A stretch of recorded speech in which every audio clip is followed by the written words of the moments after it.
Okay, gentlemen, we are live broadcasting on both Facebook and YouTube.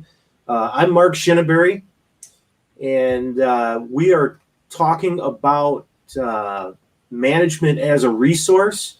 Our host, Mark Banfield, had a conflict today, so he wasn't able to join us and asked me to fill in. I've got Ron Cotroneo with me from Florida and Alex Thayer from Michigan. Gentlemen, say hello. Hello. Good morning. Excellent. So let's just dive right in and just have a good, vigorous conversation here. There's nothing scripted, nothing planned. We're just talking about using management as a resource. So when I say that, Ron, what comes to mind? What are you thinking? Well, I look at it this way. I would ask salespeople to go visit their shop. Go into the shop, speak to one of their ASE certified techs, and look how they organize their toolbox. They are very organized. They know exactly where a 7/16 wrench is. They know what they need. They know where it is. They know how to grab it, use it, and apply it to the situation. They've got to realize, salespeople have to realize that managers are resources. They're tools. So they've got to know that, how do I utilize my manager the same way a tech would utilize his tools? Because your manager is a tool. You've got to get your manager to help you with TOs, with closing, with all aspects of retailing. And I remember one time with a manager that I first had, his name was Tony Leonardo, and I love the guy.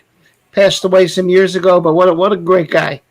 And he used to tell me all the time, he says, you know what, Cotroneo, you make me a better manager.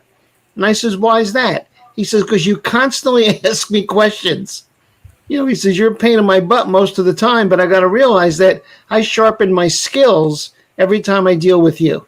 Because I would always ask for help. I would always go use my manager as a tool, as a resource.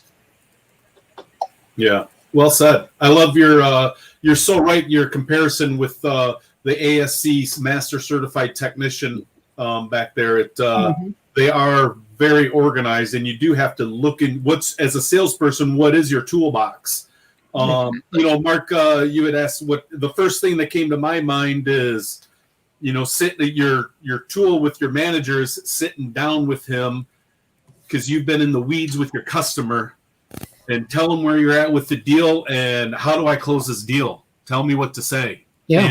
And good managers on the ball, they're following your deal, and they give you talking points to go get. And that's the best resource as an engaged manager like that. We say a manager loads your lips. So they're going to listen to you, and they're going to send you back in and say, okay, say this. Now, you got to remember that your manager is getting paid by everybody on the sales floor. You're getting paid by you. So you want to make sure your skills are always on the upbeat. You're always getting better. And the way to get better is keep asking for help and keep using your resources. That's absolutely right.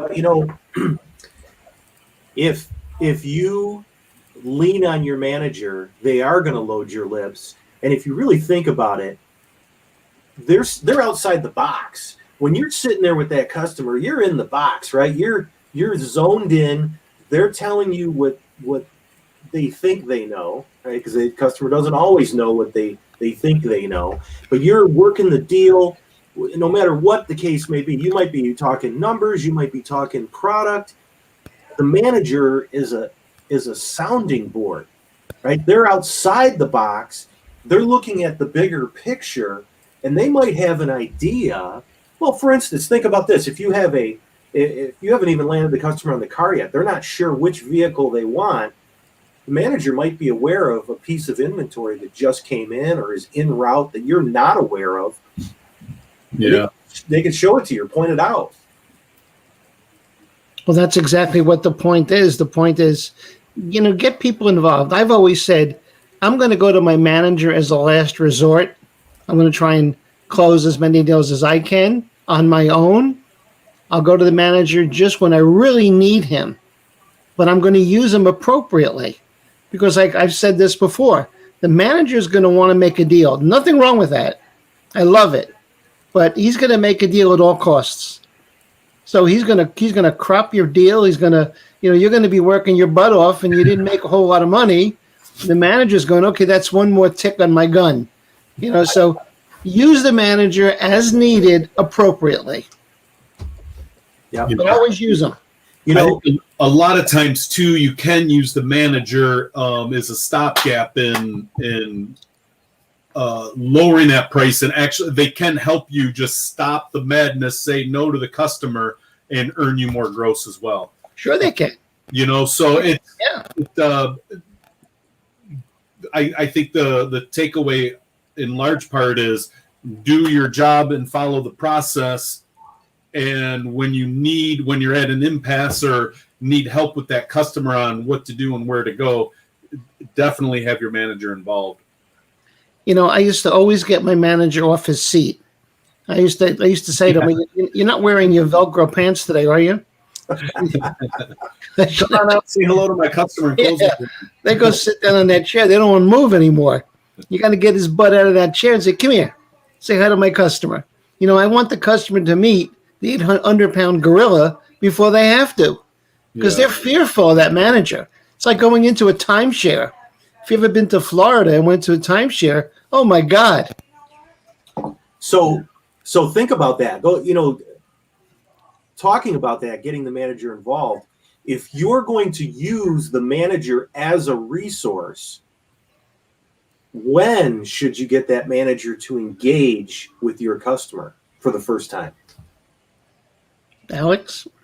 I think as far as just an introduction, we've said this before, but the manager should be introducing themselves early in the process, so that when they do need to get involved, it's not the customer already knows the manager.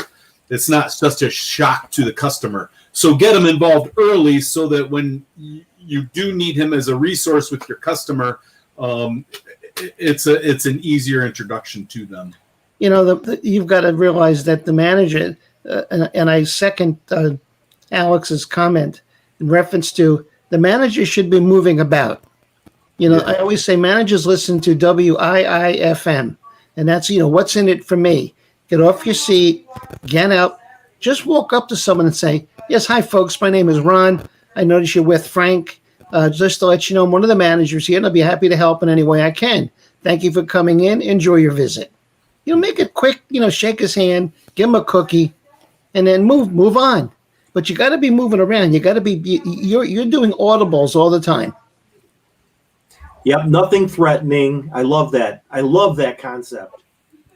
Yeah, it can make a big difference in just taking the pressure off of the customer at being inside a dealership. Exactly. Mm-hmm. When I was running a big Harley store in Miami, my salespeople knew this. They would know that they can always get me to do something for them with a customer. And the thing I used to love to do is say, "Okay, Mr. Customer, let's go take a ride." And they'd get on the bike they're interested in, and I get on another bike, and we go out for a 15, 20, 30-minute ride, because they have to own it mentally before they'll pay for it financially. So my job was to help with the mental ownership. Yeah, that's awesome. I bet that worked a lot too, especially with motorcycles. Oh, hell yeah. With cars, right? I couldn't imagine. It made my day go pretty quick too. Yeah. Sold 5 bikes and spent 5 hours riding. There you go. Where you going? We're going to go up to Lake Okeechobee. We'll be back in about 4 hours. And when they came back, they had to buy it. Yeah, right. Yeah. Stepping the customer to the sale. I was thinking too, there's a dance with the customer and the salesperson in the whole process, right? You're dancing with the customer, and the manager is there kind of as the conductor or the what is it called when you lay out the dance? But the person, choreographer. Yeah, he's the choreographer. But you have to have that person back that's overseeing to help get the deal continued in the right direction. Of course.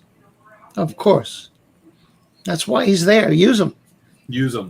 That's absolutely They'll right. love you for it.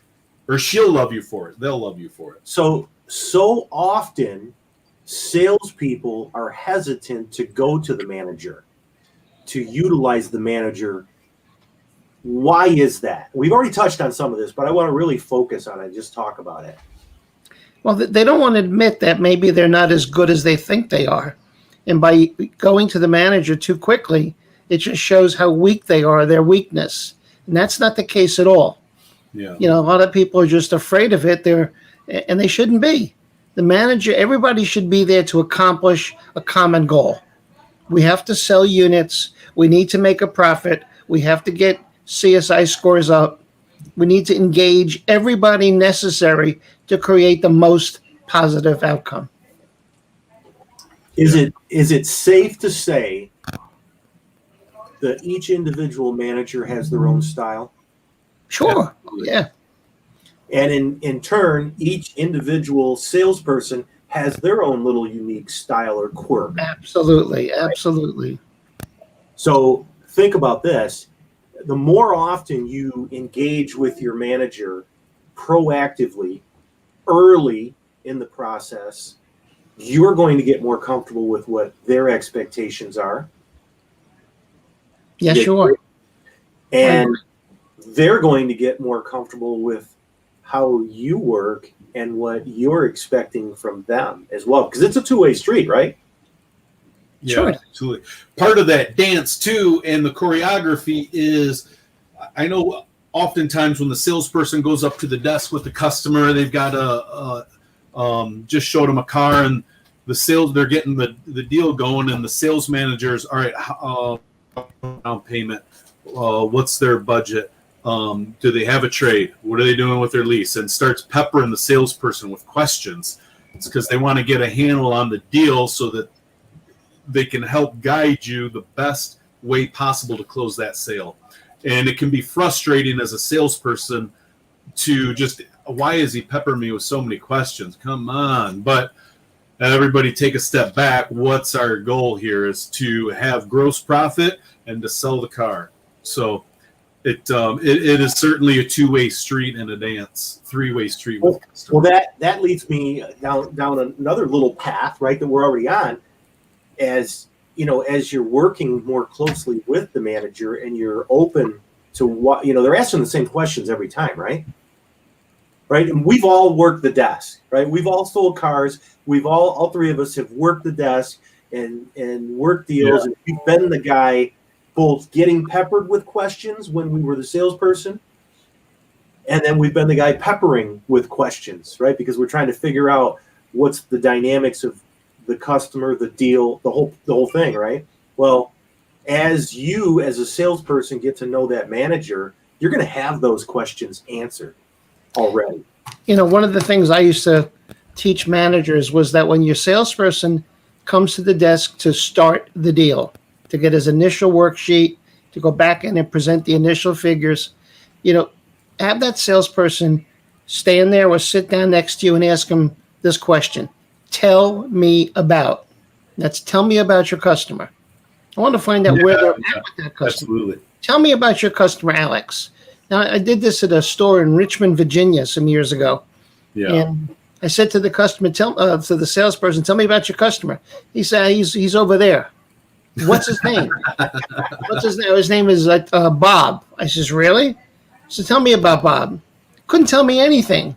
Now another guy comes up and I go, tell me about your customer. His name is Alex Thayer. He's married. He has two small girls. He's driving a truck right now that he loves. He wants to replace it. He needs something a little bit bigger, more powerful. His wife's a homemaker. Alex is an account executive with a retail firm in the community. His daughter's involved in local sports and athletics. Real nice people. I think you really enjoy meeting them. You know, I got a relationship. Yeah. We've already broke bread. We've done cookies. You know, have some fun. Yeah, it does make a difference. I didn't get this way by not eating cookies. You know, Ron, you just said something that has been a benchmark of my career in the automotive business. Have some fun. Exactly. Think about it. If you have fun, and you're making money, you're there, right? And the more fun you have working, the more money you can make. Mm-hmm. It's this is a fun business we're in. It's fun to help people find the automobiles that they want, or like Ron was saying earlier, find the right motorcycle, right? Think about how much fun Ron had doing demo drives on motorcycles around Southern Florida. Yeah, talk about bonding with your customer too. I mean, that's a great ride. Yeah. No, take them out. Take them out for. I mean, as a manager, depending on how your store is divided up, you got 2 managers and you got 10 salespeople, and there's 5 apiece on each team. It depends on how things are divvied up. But if you can get yourself a little more engaged, and your salesperson can understand he could use you for certain parts of the process, he's got to know how to do that. Mm-hmm. That means you take the customer on the demo drive. Take them on a demo drive. Absolutely. We should never be afraid to engage the customer and get them talking.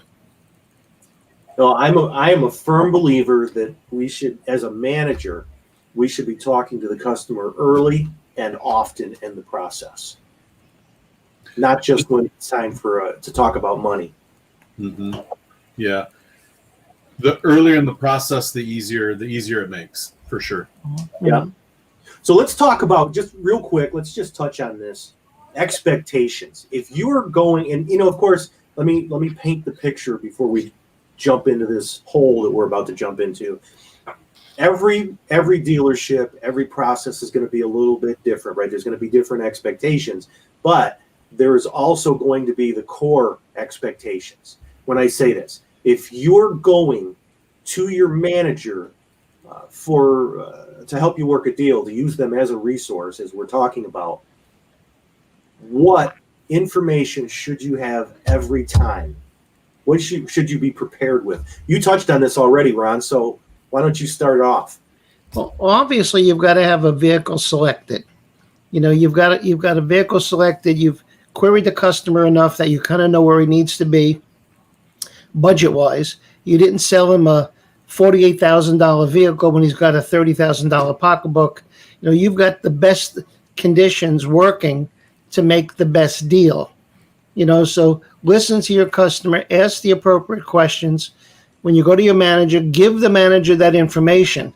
And if you bring your manager in for a TO, make sure that manager's prepared to go in there and handle the TO, and don't interrupt him.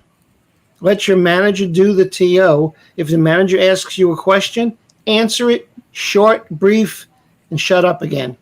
Mm-hmm. Absolutely. So, Alex, I'm going to throw this to you. All right. You've owned a few dealerships. Mm-hmm. You've ran a few sales desks. What are your expectations if a salesperson is coming to you?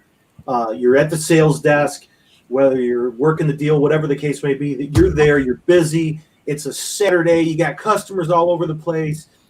Every salesperson has somebody at their desk. What information are you looking for? What should your salesperson be prepared to answer?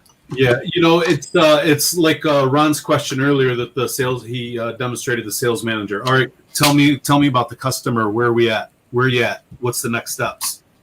What's the customer's expectation today? And I gotta have stuff back. Otherwise, all right. So, did they like the car they drove? Oh, you didn't drive a car with them? What are they here to look at? All right. Grab these keys and just show them that car. But they just want a price. That's fine. I'll gather the price while they're driving the car that they're about ready to own. If the salesperson hasn't spent time with the customer, they almost have to go back and get them going on part of the process and moving the deal forward. But they kind of have to go back and learn more and spend some time with the customer, asking questions and understanding. If you as a manager hold the salesperson's feet to the fire, he or she is going to learn very quickly, I can't go to him unless I've got these ducks in a row. Yeah. And when I have my ducks in a row, my manager is more productive. See, if your manager can't be a resource that improves productivity, why use them? You've got to engage the manager. Yeah. And like I said, I had two guys that when I sold Fords, I loved these guys. I loved them.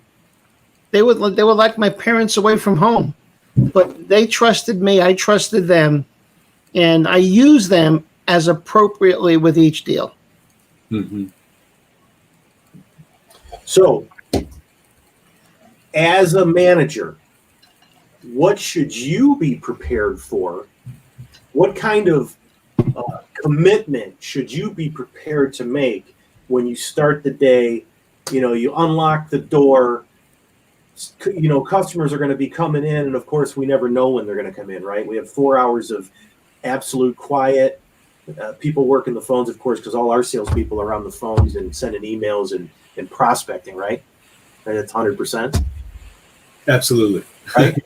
So, ideally, right? But what should you be prepared for, and what should you do as a manager for your salesperson? So we're asking the salespeople to be prepared and have questions answered and have all their ducks in a row when they come to the sales desk asking for help. As a manager, what should we do? Anybody? Ron? Alex? For me, it's in the morning, reviewing the hot deals, the working deals. What do we need? What do the salespeople need to follow up with today so I can make sure that they're keeping activity going. I think the biggest thing is to make sure you have yourself in PMA, positive mental attitude. I think that's one of the single most important things is you can't sell cars if you're not feeling good, you're hating where you're at today, and if you want to be somewhere else, you got to have a positive mental attitude and push your people for the same. If you don't expect to have a good deal, you're not going to have a good deal or a good day. So I like to do exactly what Alex said. I'd get my team together up in the tower for a few minutes, and we do save a deal. Okay, Alex, what about your customer Jenkins? Mark, what about your customer Smith? Boom, boom, boom. Where did we leave off? How did they leave the dealership? Where are we? What do we need to do? What do we have right now that's ready to break? And pursue that. Yeah, absolutely. Absolutely.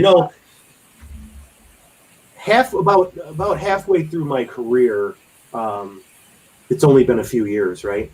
One of my friends went to work, changed industries, right? I had worked with him years ago, and he went to work in the hospitality business, and he went to work for Marriott, and then we were exchanging, like we're doing right here, just having conversations, talking about business and customers and how you deal with them. And one thing that I took away from our conversation is when you're in a hotel or something like that, especially the high-end ones, all the employee stuff is backstage. It's all behind the scenes. We don't see it when we stay at the hotel. And you know what they had at every door before you went from where all the employees were? In the backstage area, out into the lobby or where the customers were, where we are, they had a mirror. And right over the mirror, it said, "You are going on stage." And the whole concept was to prepare yourself. You are going to be meeting the customer. You are going to be engaging with the customer. You are on stage. Prepare yourself mentally, physically. Not only, make sure your hair is combed and your tie is straight, but mentally make sure that you're prepared to go out and smile and talk to that customer. And we need to do the same thing in our industry. I'm a firm believer of that. And both the salespeople and the sales management, well, everyone for that matter, anyone that's going to be engaging with a customer, they need to be prepared for that. But to get back to specifically talking about the management as a resource, the manager has a commitment that they have to make to the salesperson to be that resource, to be prepared, to have that positive mental attitude, like Alex was saying.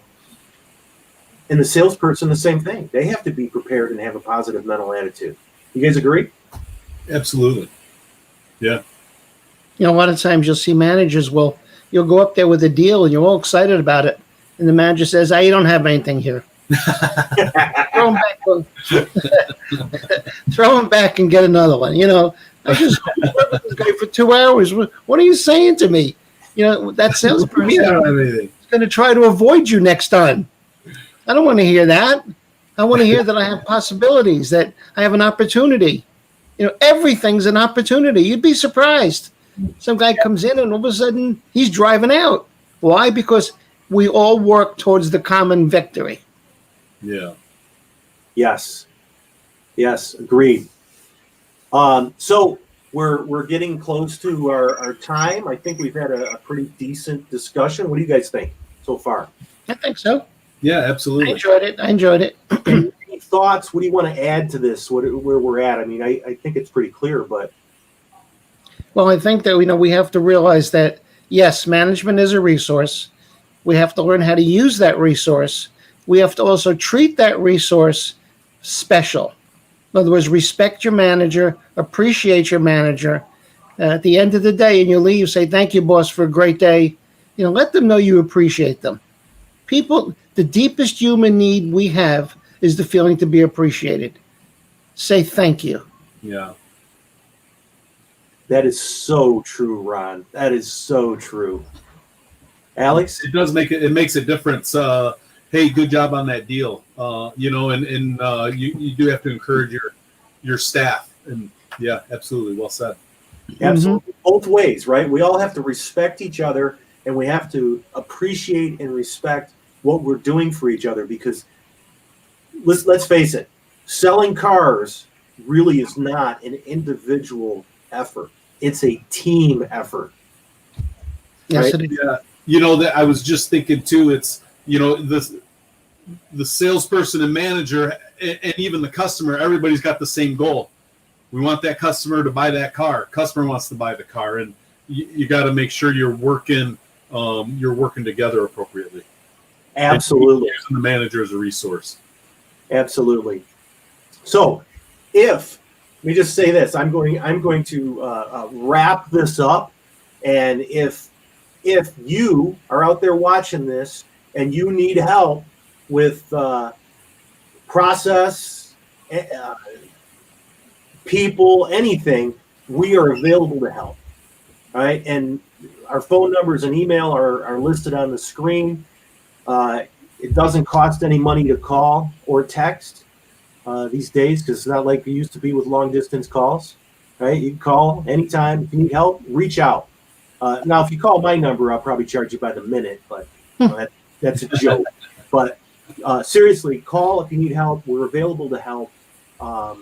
This is what we do. We help car dealers, not just car dealers, actually any small and medium-sized business improve their operations. See, this is their chance to use us as a resource. Absolutely. We are an absolute resource. Pick up the phone. I mean, I'll tell you anything you want. Call me up and say, I got a problem. I need a close. I need this. I'll be happy to help you. If I can improve my value, I'm not going to be traded like a head of lettuce.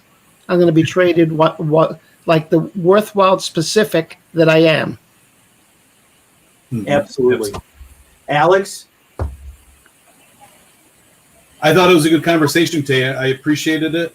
Email me anytime, any questions, and I'll be happy to answer anything that I can for folks that are out there. So yeah, I enjoyed the conversation today. You got a free resource, utilize it. We do this every Thursday at noon.